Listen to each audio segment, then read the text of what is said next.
Bonjour à tous, c'est Alex, j'espère que vous allez bien. Aujourd'hui je suis chez Trident Maserati Ferrari à La Roche-sur-Yon. Vous avez été nombreux à aimer la vidéo sur la 812. Je tenais à vous remercier pour vos retours positifs. Grâce à votre soutien, ils ont accepté de nous mettre à disposition cette Ferrari Roma. Cette Ferrari est disponible à la vente. Si vous voulez plus d'informations, je vous mettrai le lien de l'annonce dans la description.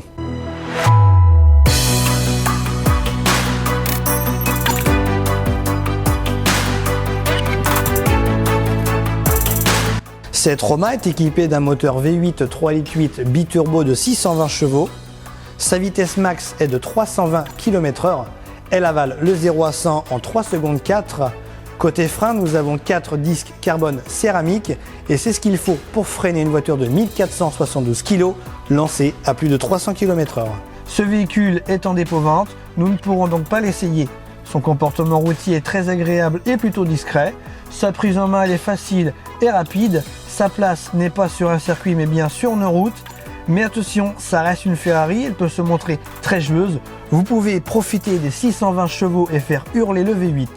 Nous avons ici les nouveaux volants Ferrari, c'est le même que sur la SF90 Stradale. Il est devenu partiellement tactile, même pour démarrer le V8, fini le bouton rouge Start Engine, un glissement du doigt et le moteur se met à rugir. Ferrari a complètement revu l'habitacle qui se montre plus moderne avec tous ses écrans multimédia. Nous avons une dalle de 6 pouces à la place du compteur traditionnel. Au milieu, vous avez la console centrale avec un écran de 8 pouces et demi sur lequel vous avez accès à la ventilation, la radio, les réglages internes et le GPS qui lui peut être aussi affiché en gros plan sur le compteur. Alors sur cette Roma, nous avons 2 places à l'arrière. Mais franchement, ne choisissez pas cette voiture pour une familiale, ce serait vraiment ne pas aimer vos passages arrière puisque regardez le manque de place. Je recule le siège qui va venir reculer tout seul, tout doucement.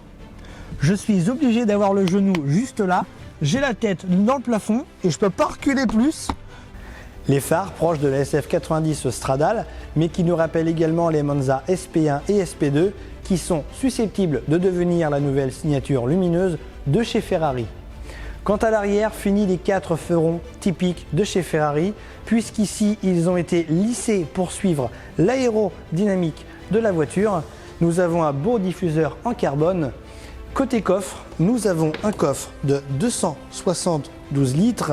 Vous pouvez rabattre les sièges arrière, puisque ce ne sont pas, on a vu, des vraies places, pour avoir un coffre de 345 litres. Cette voiture est vraiment faite pour être utilisée au quotidien.